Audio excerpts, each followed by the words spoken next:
Сіз эфирда яңалыклар чыгарылышы студияда Лилия Гатина алга таба койбір темалар турында кыскача.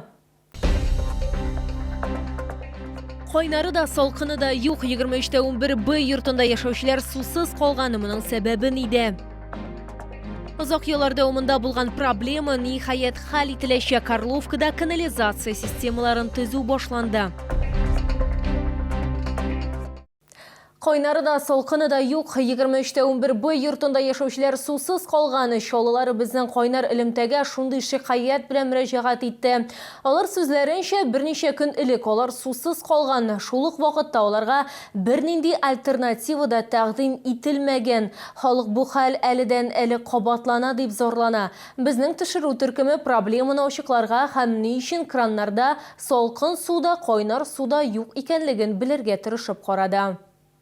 Коммуналчыларга шалтырату нәтиҗә бирмәгән, проблемада хәл ителмәгән, су китерүне дә тәкъдим итмәгәннәр. Бу 23-11 йортында яшаучыларның ачуын чыгара да инде. Чәй кайнатырга да, ашарга әзерләргә дә мөмкинлек юк ди алар. Я хочу кушать, воды у нас нету.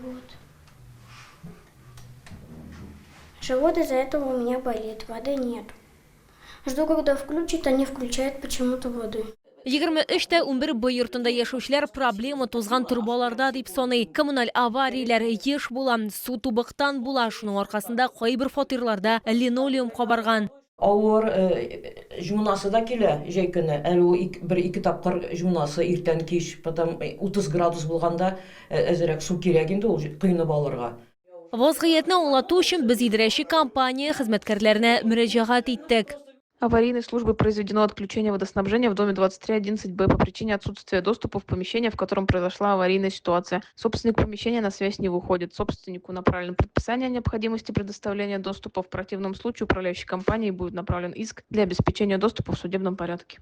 Коммуналчылар хәбәр иткәнчә, милекче табылган. Бүген идарәче компания хезмәткәрләре ремонт үткәрергә һәм коммуналь авария нәтиҗәләрен бетергә планлаштыралар. Шуннан соң су белән тәэмин итү яңадан торгызылачак. Лилия Гатина, Эльмира Гайнетдинова, Тимур Сафронов, яңалыклар.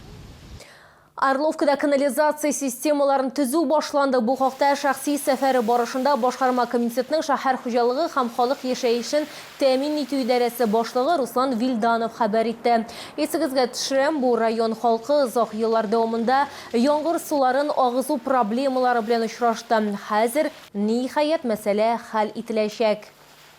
Здесь мы проводим канализацию. В этом году все эти работы завершим.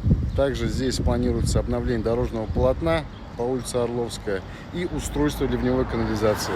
Сейчас разгружают кольца.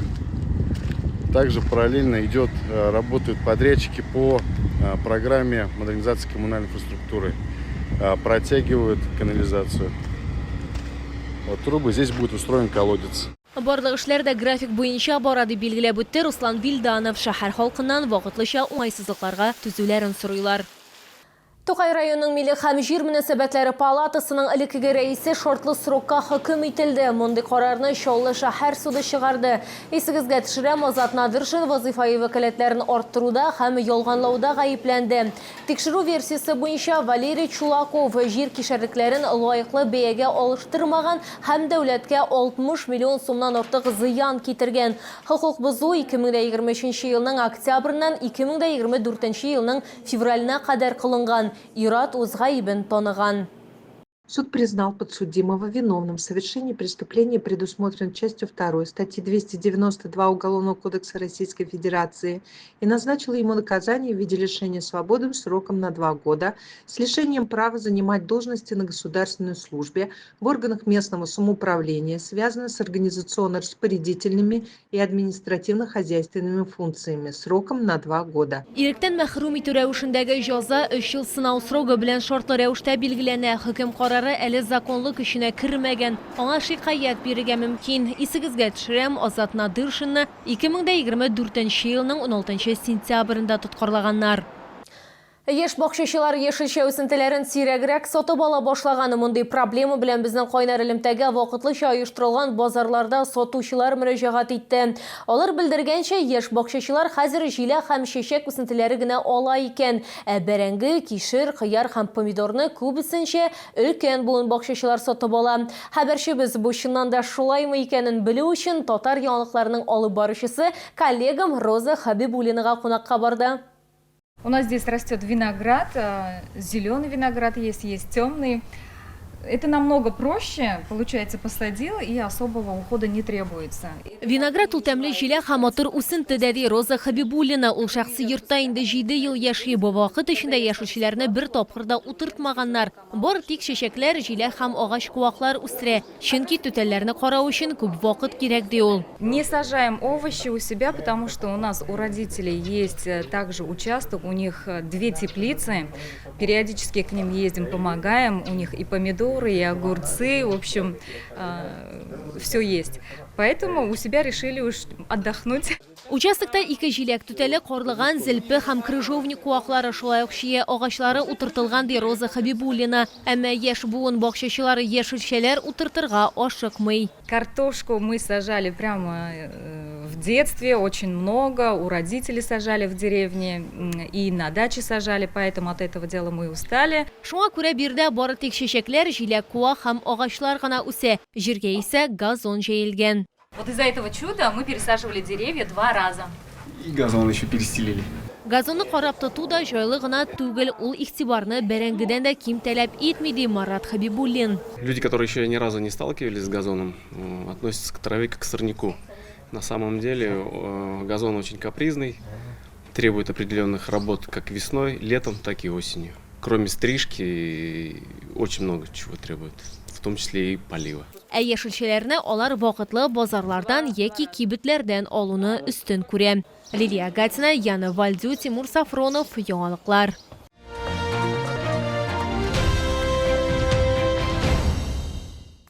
Татнефть пресс-композиция һәм дәүләт партнерлыгын уңышлы үстерә. Компания Татарстан шәһәрләрендә иҗтимагый киңлекләрне төзекләндерүдә актив катнаша.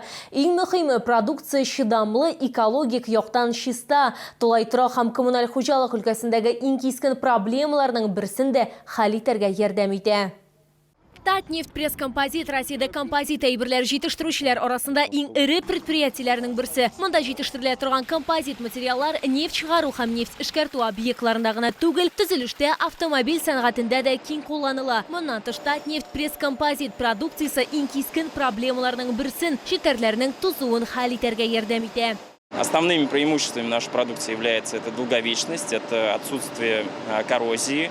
И плюс самое важное – это за счет срока службы низкие затраты операционные на содержание этих решений и плюс легкость монтажа. Трубалар 130 градуска кадәр температураны күтәрә. Бу җылыту системасы өчен мөһим. Алар ГОСка Санпинның бердән-бер таләпләренә туры килә һәм кайнар һәм эчә торган су белән тәэмин итү өчен яраклылык турында таныклыкка ия. Хәзерге вакытта пыяла пластик трубалар ярдәмендә 12 километрдан артык шилттәр реконструкцияләнгән. Работа компании «Татнефть», которая планомерно идет с 2020 года, как раз показывает. То есть на сегодня мы уже более 12 километров заменили на юго-востоке Татарстана труб. Наша география постоянно пополняется новыми городами. Предприятие кеше архитектура формалары, канализация люклары, яктырту баганалары, коймалар, эскәмияләр, чүп җыю урыннары һәм майданчыклар, тукталыш павильоннары һәм төрле билгеләнештәге ясалмалар эшли. Шул рәвешле социаль һәм дәүләт партнерлыгын уңышлы үстерә. Иң мөһиме продукция чыдам һәм экологик яктан чиста.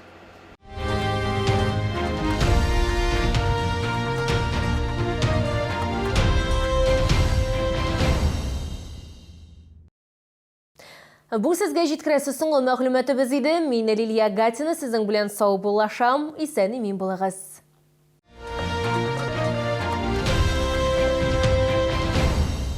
Комфортное лечение зубов по доступным ценам. Стоматология «Улыбка». 39 23 23.